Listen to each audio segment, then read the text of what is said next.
Всем привет! Мы находимся в чудном месте. Базовый лагерь К2. Я хочу вам рассказать, как легко, в кавычках, мы сюда попали.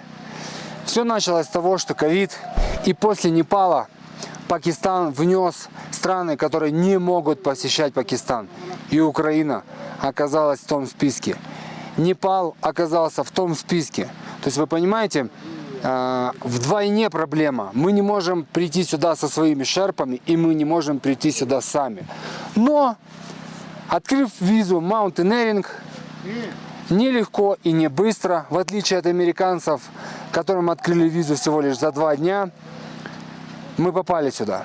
Правда, на пересадке в Эмиратах, кроме того, что мы заплатили очень большой перевес, нас не пускали в Пакистан. А почему не пускали? Потому что у нас виза имеет один въезд и один выезд. Соответственно, это не мультивиза. И нам нужно было перекупить заново билеты на обратную дорогу. Но есть хитрость. Их можно купить и сразу же сдать. Поэтому мы же не знаем, когда мы вернемся. Так мы сделали. 4 часа нам компенсировали по этому поводу мозги. Очень хорошо, что мы заранее пришли на стойку регистрации, и мы улетели. Мы прилетели в Исламабад. Город Исламабад не впечатлил пока. Ничего сверхъестественного я в нем не увидел. Был дождь. Да, был дождь, и в этот дождь мало погуляешь. Поэтому по старой традиции мы попали на свадьбу.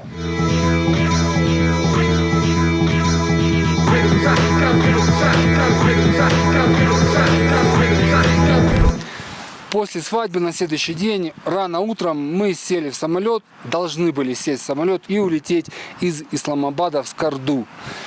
Там мы встретили еще достаточно большое количество туристов, в основном американцев, которым визу, кстати, дают за 1 день. И мы не улетели. Прождали самолета 5 часов, погодное окно не позволило самолету лететь, и нам предложили ехать машинами. Если вы любите переключения и любите крайне острые ощущения, садитесь на машину сразу. Ехали мы 17 часов.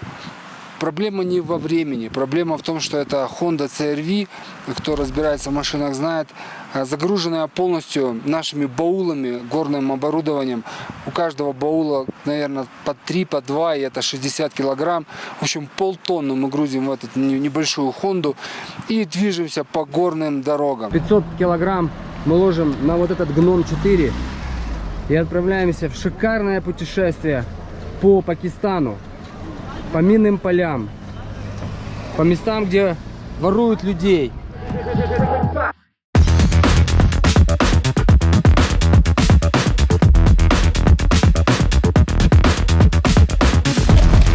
А вот в горных дорогах все начинается раскрываться, потому что пакистанцы показывают свой горный характер, они не пропускают друг друга.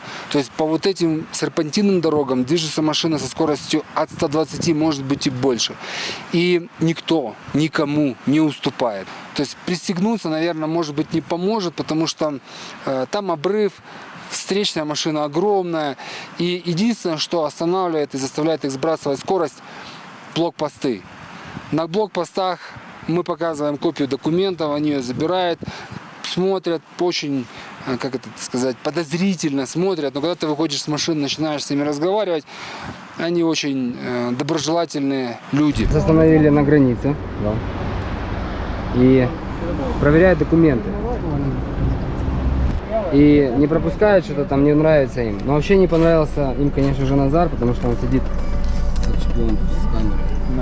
Вообще он подозрительный какой-то. Кепочка подозрительная. Да, все документы. Собрали всю деревню. Есть один автомат. Веселимся. Let's take a picture with gun. И вот по этой дороге вы долгое время едете. В нашем случае всего лишь 17 часов, потому что с нашими ребятами, коллегами-альпинистами из Америки, им не так повезло, они ехали 30 часов. Это сущий ад, ехать в машине, потому что ничего не может помочь, и ты как бы упираешься. Особенно главная задача друг друга, знаете, если узкий мост, разъехаться невозможно. Нужно как можно быстрее проехать этот мост. И они встречаются на середине моста, потом они гипнозом смотрят друг на друга и не знаю по какой причине решают, кто кому должен уступить. Они решают, кто кому уступать, и потом еще минут 20 коряво сдает он назад, и вся эта колонна стоит, ждет. Ну, в общем, путешествие на автомобиле – это отдельное приключение, отдельный трип. И если кто-то не любит или боится, ждите самолета. Потому что по приезду с Корду мы приняли решение или мы остаемся с Корду жить, или мы делаем паломничество, 800 километров идем пешком, но мы не едем на машине обратно. Мы летим только самолетом, потому что, ну, это вообще миссия просто impossible. Хочу немного рассказать вам про город Скарду. Он очень отличается от Исламабада и чем-то похож на Афганистан.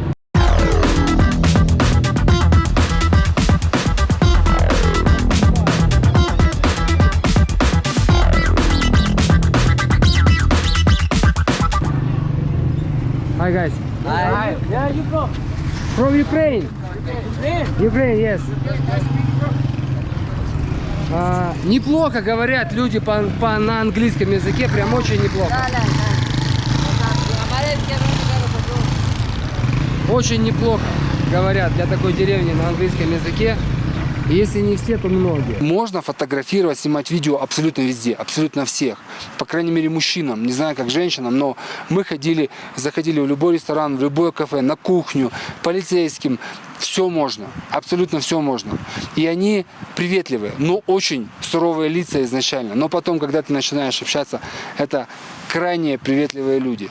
В Скарду мы хотели купить кофе натуральный, и его там нет. То есть тот, кто любит пить кофе, покупайте его в Исламабаде.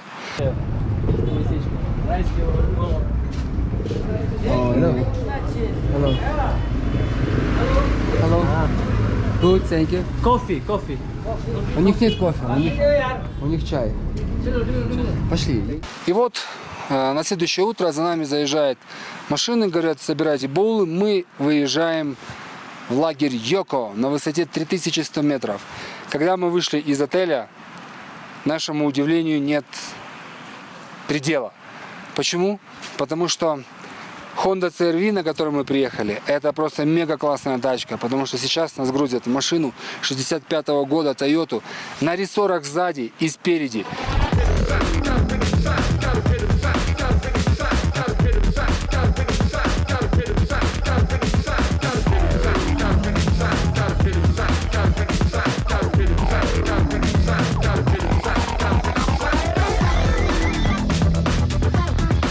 Трясет, колбасит, и также обрывы слева, также обрывы справа. И водитель снизу вообще никаким непоколебимым лицом. Ему все нравится, он тащится, ему нравится эта дорога, ему нравится эта машина, потому что он чувствует себя хозяином жизни. 6 часов езды мы приехали в деревню, это последняя деревня на пути к базовому лагерю. Раньше отсюда уже шли пешком. Но сказали, что есть дорога, и мы будем продолжать свой путь на этих автомобилях с Индиана Джонс. Хотя я даже, честно говоря, не знаю, что хуже или лучше. Идти пешком дальше или ехать на этой машине.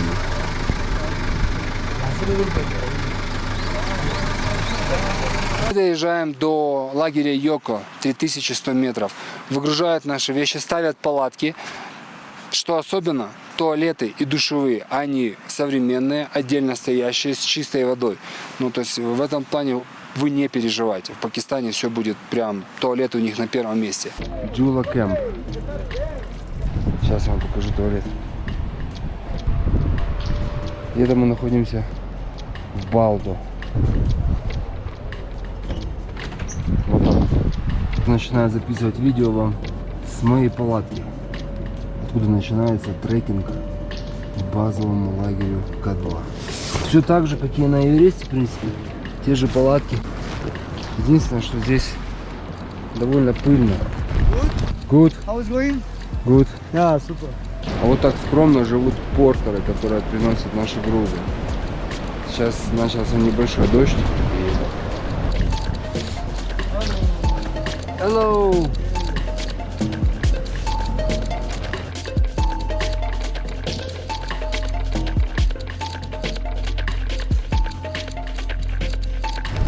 Мы ложимся отдыхать, на следующий день в 6 утра встаем. Нет, стоп. Как только мы приезжаем в любой лагерь или приходим, первым делом они делают чапати. Чапати – это такая лепешка. По сути, как наш хлеб, но вот просто лепешка. Они сразу же начинают лепить, воду берут из реки, соль и делают чапати на костре. В любом месте, сразу.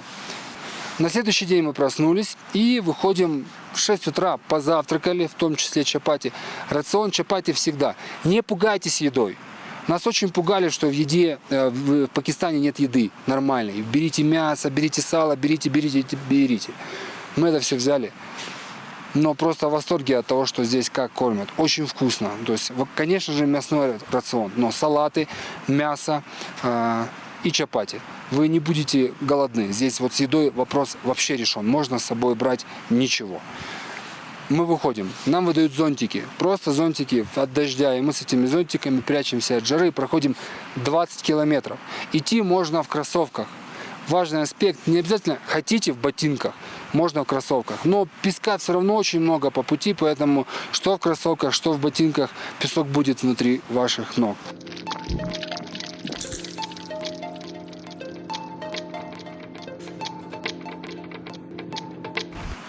Мы пришли в лагерь на высоту 3400. Это такой оазис в горах, потому что, в принципе, ты идешь по ощущению выжженной земли. Но вот на 3400 лагерь прям классный. Деревья, вода, опять же туалеты и душевые, о которых я говорил. Они всегда на всем маршруте, в точках лагерях есть. Пришли очень рано и ждали долго, пока дойдут портеры. Это смесь осла с лошадью, которую несут наши грузы. Поставили лагерь, покушали и начали танцевать.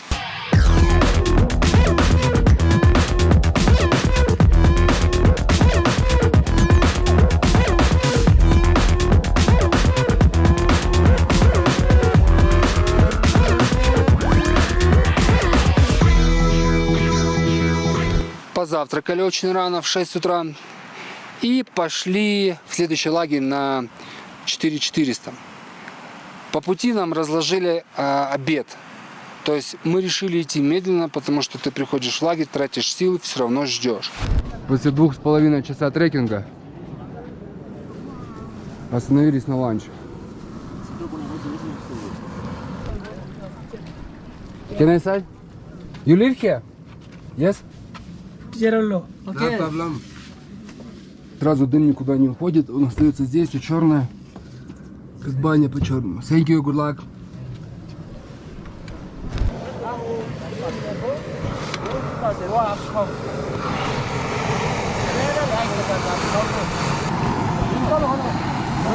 Закачали воздух котиков, летим.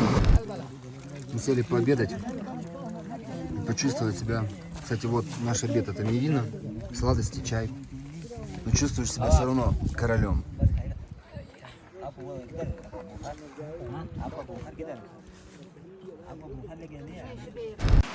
Пришли в лагерь на 4400. В этом лагере все так же, такие же туалеты и душевые.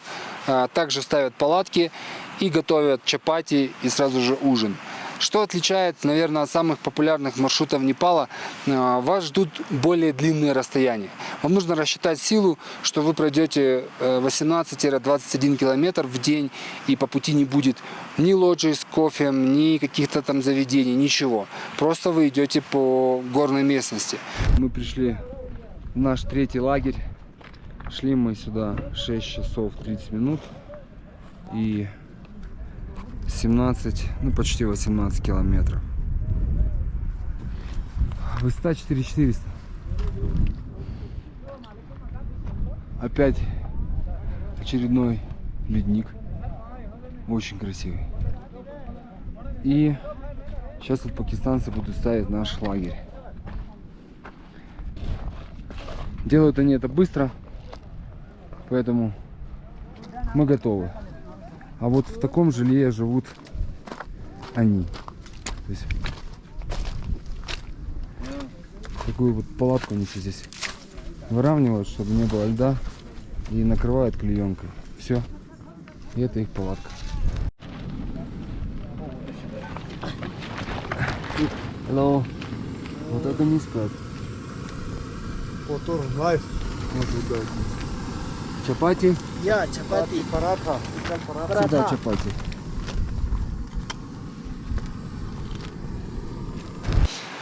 Итак, мы выходим к нашему последнему забегу, к базовому лагерю. Мы знаем, что за сегодня мы туда придем. Это порядка 20 километров мимо лагеря Broad Peak. Мы форсируем реки, какие-то вещи уплывают, какие-то вещи мокнут, к этому тоже нужно быть готовым.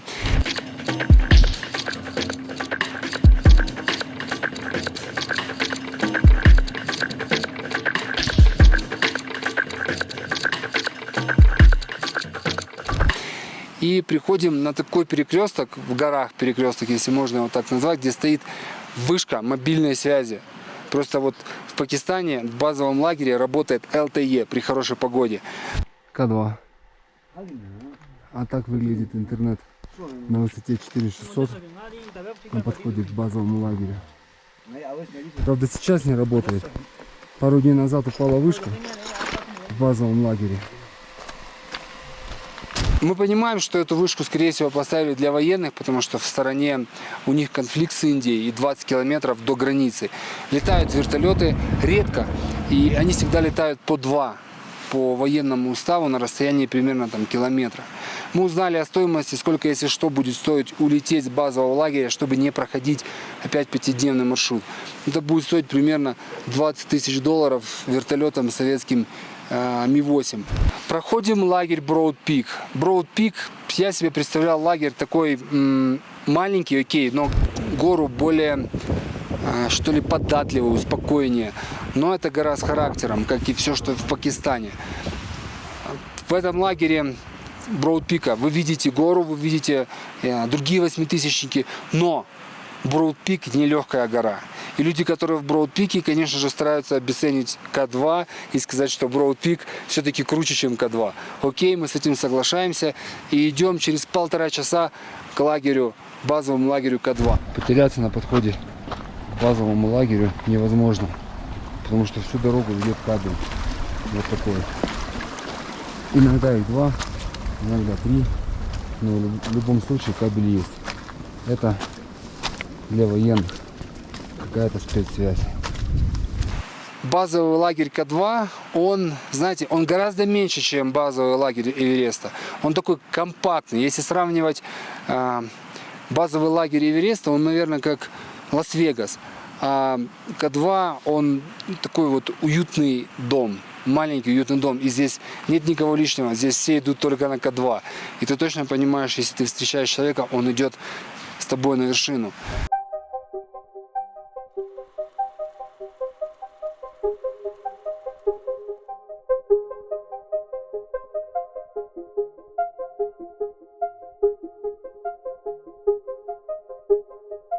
В базовом лагере уже стоят палатки, уже стоит дайнинг-холл и уже стоит душевые, потому что душевые туалеты, они большие и очень удобные, гораздо удобнее, чем то, что происходит в Непале. Хочу показать вам палатку.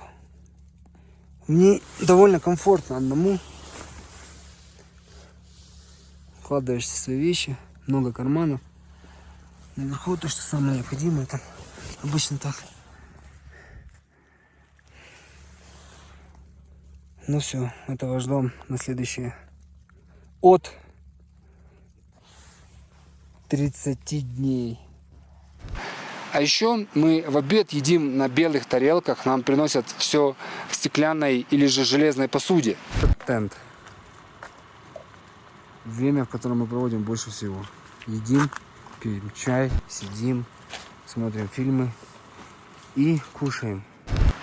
И пока ты ешь, рядом с тобой возле стола стоит человек с железным подносом и ждет, что ты что-то попросишь больше или же что-то еще принести. Как ты, Назар, выражаешься по поводу нашего ужина постоянно? Машаллах. Машаллах. О, видишь, тоже говорит. Машаллах, Всё. машаллах. Значит, это не так уж и плохо все. когда ты попадаешь на кухню, а вы со мной туда попадете, то ты не представляешь, как на этой адской кухне можно готовить столь вкусные и красивые блюда. Это наша кухня.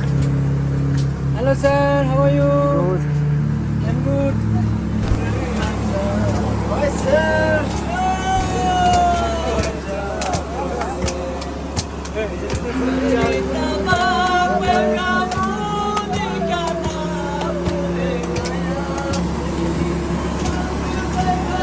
На такой адской кухне готовят такую вкусную еду, а? Я вам не могу передать, какой здесь ужасный запах керосина, наверное. Базовый лагерь отличается от базового лагеря Эвереста. Первое – это интернетом, потому что в Непале он очень дорогой. $200 10 гигабайт стоит в базовом лагере. Отличается туалетами и душевыми. Отличается очень вкусной едой. Отличается размерами. Он очень небольшой. Еще здесь есть мемориал. Он находится примерно в 20 минутах ходьбы от базового лагеря, где повешено большое количество табличек и в памяти о погибших альпинистах.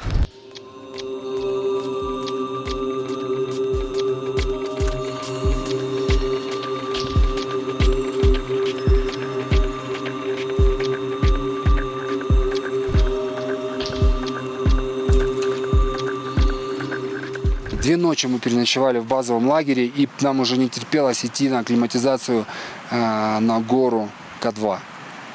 Мы пошли. Пошли очень рано. И прошли лагерь ABC, по пути будет лагерь ABC. Вы проходите такой же ледник, ну, в сути, как Хумбу, только он гораздо меньше и, наверное, гораздо менее опасный. Вот такой вот ледник на подходе к лагерю ABC. Не Хумбу, конечно, но свой, со своим характером.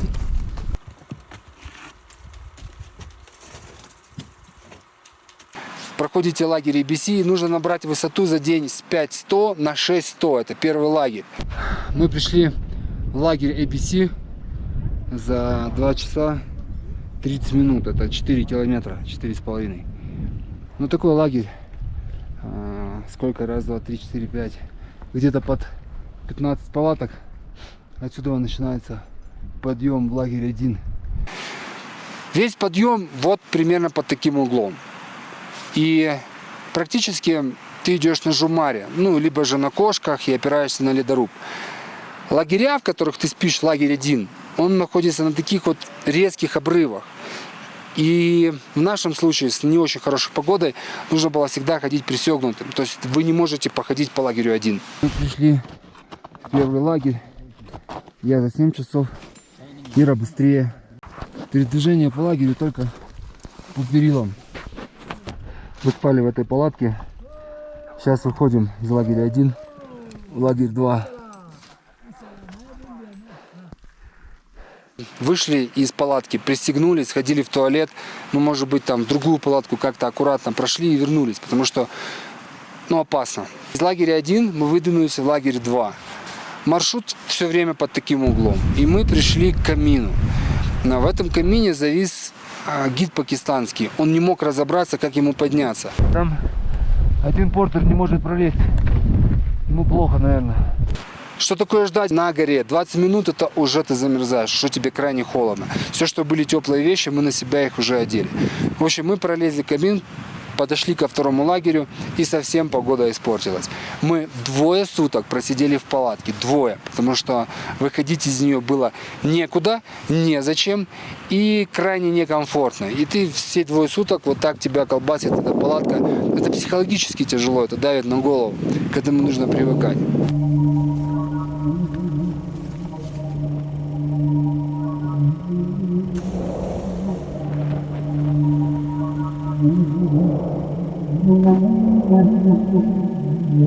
Так вот, во втором лагере мы просыпаемся, мы поели, едим мы в основном мивину все-таки, она лучше всех заходит там. Потому что вся остальная еда, ну, лично мне не заходит. Мивина беспроигрышный вариант. Hello. Good morning. Morning. Very good day.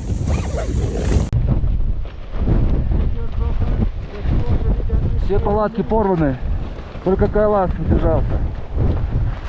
И спускаемся вниз. Спускаться очень быстро. Но если подниматься там 7 часов с лагеря в лагерь, 8 часов, то спускаться это буквально 4 часа.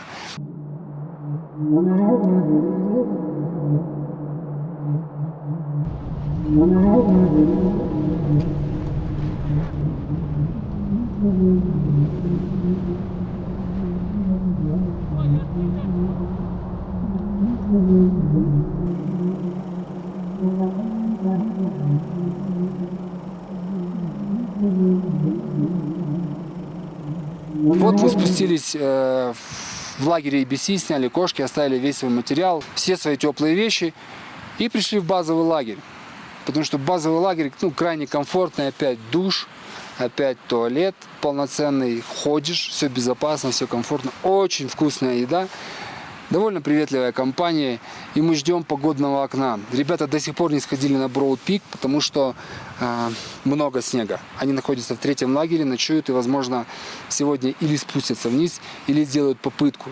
Потому что этой ночью 3 пакистанца уже поднялось, но они поднимались самостоятельно на ледорубах и без провешивания перил. И вот 3-е сутки мы сидим в базовом лагере. Это, конечно, комфортно, это, конечно, расслабляет, и уже очень хочется на гору. Но сегодня ребята провешивают перила к 4-му лагерю и спускаются вниз, потому что погода портится. Затем, через, наверное, дня 3-4, все зависит от прогноза, он меняется. Мы все вместе поднимаемся в 4-й лагерь, и через 4 часа после перильной команды мы идем к вершине. Держите за нас кулаки, дай бог у нас все получится. До встречи.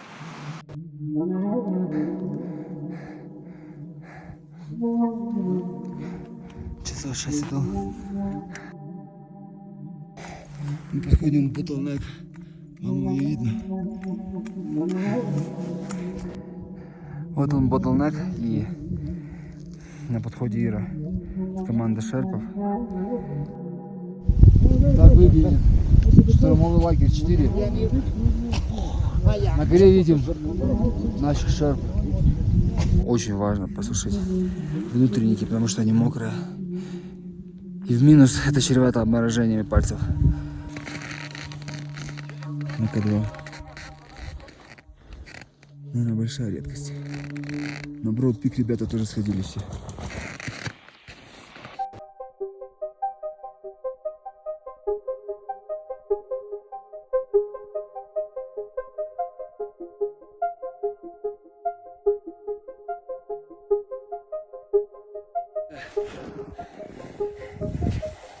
Все.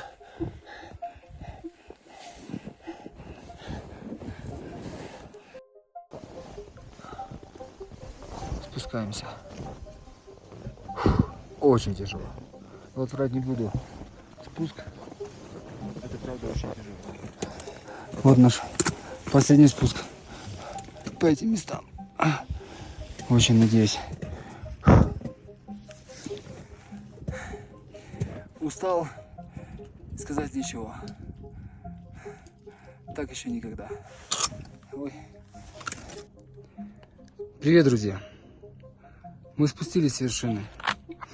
Знаете, хочу передать свои эмоции, поделиться ими. И, как ни странно, я не нахожу ни миллиметра восторга, ни миллиметра какой-то радости и ощущения праздника, что что-то произошло, что-то сделали. Невозможно в дикой природе подружиться с тигром, с пантерой, с пумой. Ты никогда не станешь их друзьями. То же самое с этой горой. Нет ощущения покоренности или какого-то праздничества. Есть ощущение, что ты приблизился к чему-то очень дикому, к какой-то безумно мощной силе природы. И, конечно же, это она позволила так сделать. Никакой твоей заслуги в этом нет. Это она позволила. Эта гора К2, это гора для себя, для своего внутреннего. Это не трофей.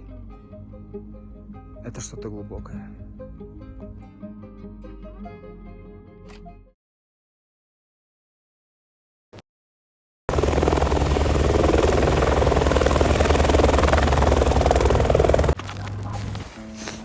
так вот ночью, сейчас и ночью, мы уходим с К2. Третьи сутки уже. Сейчас поднимаемся через перевал какой-то.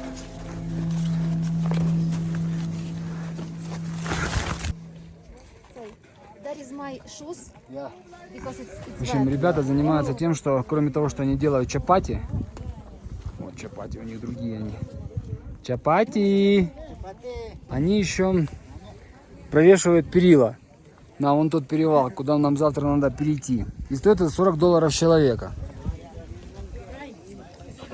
Вообще это похоже на какую-то цыганскую погранзаставу. Сейчас попробую пробраться в чапати-пати. Hello. Чай. Anas Kyop. Ага. Чипсы. Ира, как всегда, 1,18 Будулаев. Вот так быстро. Просто быстро, моментально разбирается весь лагерь. Сначала вы будете 5 часов подниматься, опять на вторую К2. А потом вот так вот мы уже спускаемся под час. И это возвращение с горы. Казалось бы, должны сбрасывать высоту. А вот тут на 5700.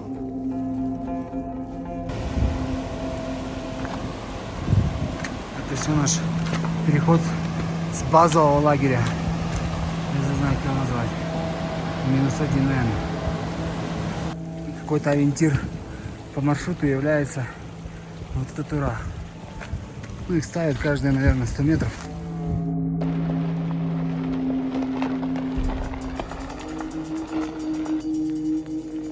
А потом, после чудного перевала, 25 километров, вы еще идете вот так.